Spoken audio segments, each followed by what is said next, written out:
One last point, land policy. And here again, we are at the opposite end of Zimbabwe. In 1975, when the imperial system crumbled, we had the most radical land reform in Africa. The most radical, 1975. All land was nationalized. All land was nationalized and distributed to the tillers, the so-called land to the tiller slogan that some of you will remember from your student days. Now, in 1991, when we took over, we inherited this system.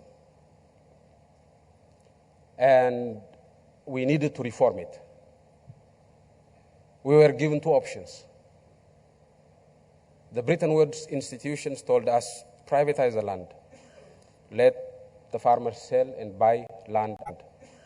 Let the farmers sell and buy land as they wish. We were not as ambitious in the area of trust for markets as the Bretton Woods institutions.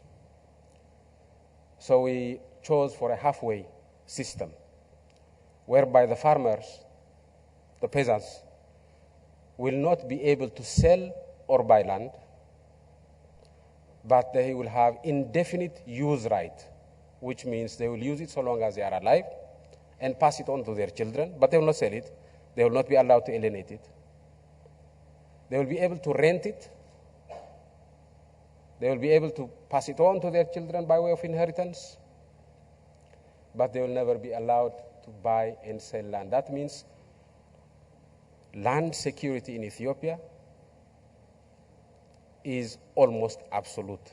Thank you. Every peasant in Ethiopia has guaranteed access to land, and even his children have guaranteed access to land. Land aggregation is not happening. The advantage we have in Ethiopia is while there is land shortage in the highlands, where 80% of the population live, there is abundant land, unutilized land in the lowland areas. So our policy is that in the lowland areas where we have abundant unused land, we would lease it out to private sector investors. In the highlands where there is land shortage, we would allow the farmers to retain indefinite use right.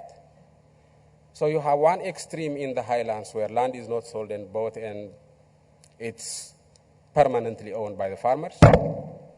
And the other extreme that my compatriot was mentioning, where the government is leasing out hundreds of thousands of hectares to Saudi investors on long-term lease basis. It's not being sold because land in Ethiopia cannot be bought and sold. It's being leased out on a long-term basis. Why?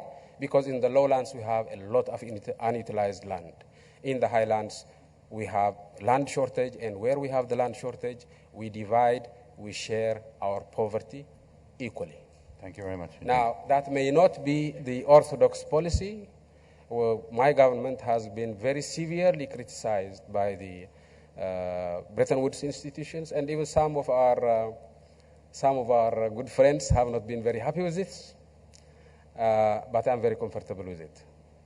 And in any case, it has not stopped us from increasing our crop production, doubling our crop production every decade. I think that is quite acceptable for the moment. Thank you very much indeed.